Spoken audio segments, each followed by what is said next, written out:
Hey everyone, and welcome back to another No Game video. Today's video is dedicated to an endgame guide, so let's jump right into it. One of the first things that you want to do every single day, I highly recommend this, is maxing out your daily trials, or at least doing the reward attempts. Each of these reward attempts, they give you extra resources, so even if you can't do all of them, I highly recommend maxing all of these out.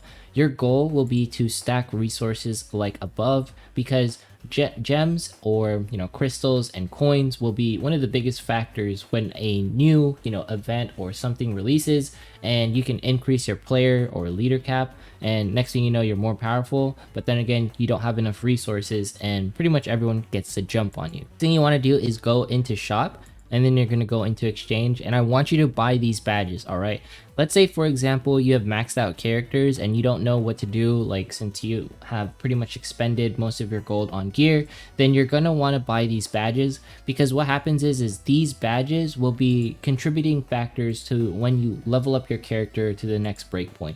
But what I mean by this is if you go into character and then you go right here, you can see here I have 6 of these attack badges. So this is going to make my Kasumi, when the new level cap releases, or if I somehow collect 140, it'll be much easier to raise her, because you guys already know how much stamina it costs to pretty much farm a badge.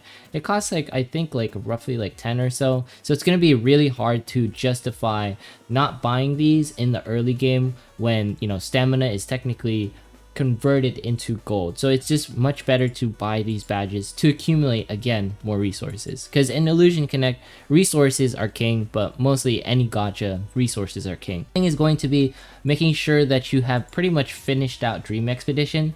I'm still working this out myself. It's probably just due to laziness, but if you can complete all of this and get your 5 limited tickets per week, that is super amazing, because if you can do this, you're pretty much ahead and as far as terms of collecting free resources that most people cannot acquire, because the more tickets that you can get, the more chances that you can 6-star characters, the more lenses and dust that you can get. So overall, make sure to go into Dream Expedition. All right, so next thing is going to be going into trials again and then doing Arcana every single day.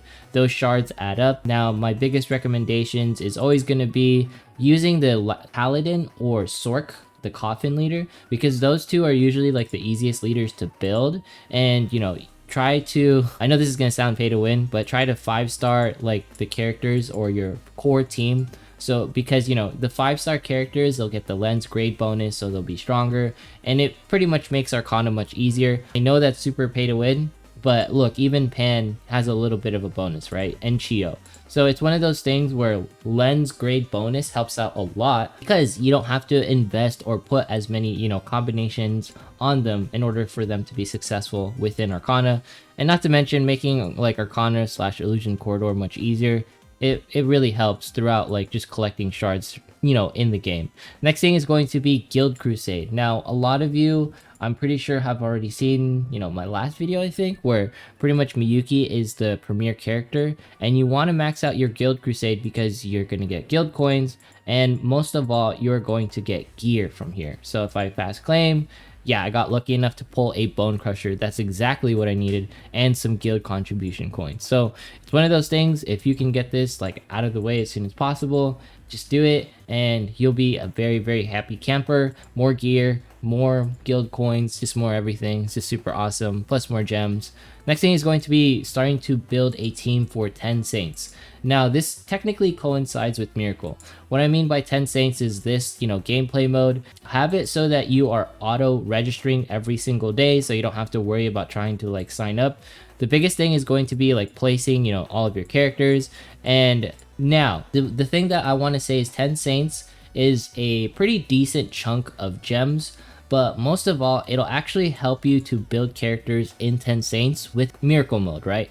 And there's a reason for that, because in order to be successful in 10 Saints, you just have to have at least a couple characters, 1 to 2 characters on each team. So for example, Miyuki is my character right here who's really strong. So if I take her out, just, go there, and then she's 240, right? Usually teams that are within the lower brackets, they don't have a level 240 like overcommitted character.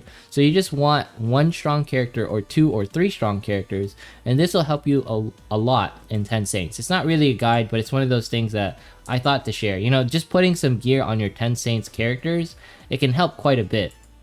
And the reason why 10 Saints and, you know, Miracle Mode go well together is because you need to raise other characters for Miracle Mode, right? And what I'm trying to say here is that, for example, you know, this is one of the teams that I like to use in Miracle Mode, just like Miyuki by herself even. And I've been raising, you know, Selena and Nina and all these people. But if you raise people like Saya, Jasmine, and who's another one that I can recommend? Of course, Phoebe, and who else?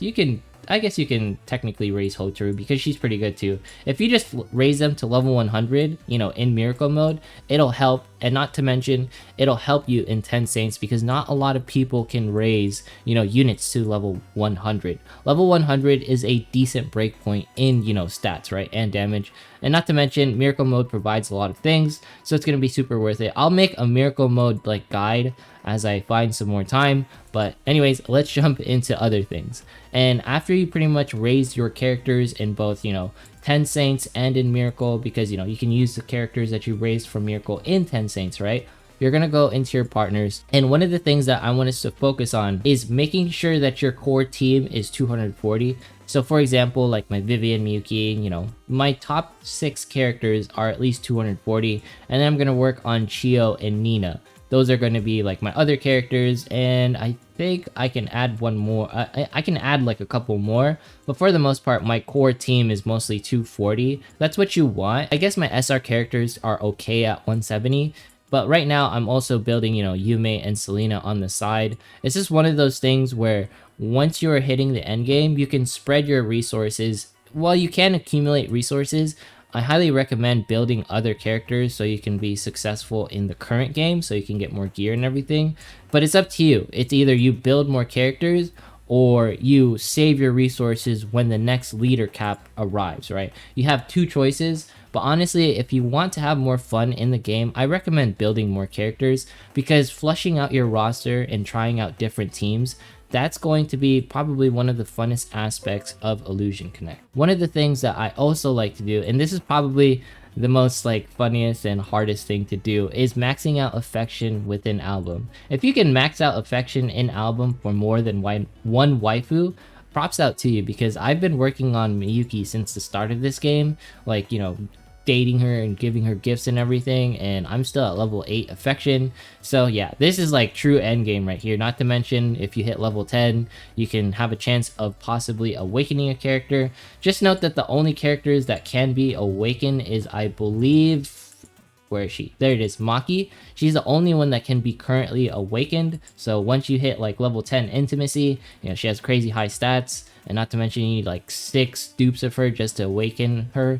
So it's a lot of work, but it's one of those things where if you're looking for stuff to do, you know, there's so much. You still have to accumulate resources. You still have to participate in 10 Saints. You still have to participate in Miracle. You still have to participate in Arcana. You still have to do exploration, you know, Dream Expedition, finish out Nightmare Lab, finish out your album, buy out the things in the shop, make sure to raise more characters and partners, and then be ready for the next update whenever it drops. Not to mention, right now you can technically collect sparklers, because these are going to be a huge factor when the new event drops, and you know, we get some more goodies, because who doesn't want more free stuff? But anyways, that is going to be the endgame guide, all the things to do. Make sure to like, comment, subscribe. Once we hit 7,500 subs, we'll be doing another giveaway. Anyways, if you have more things that you feel like I missed, feel free to drop them in the comments, and I will see you in the next one.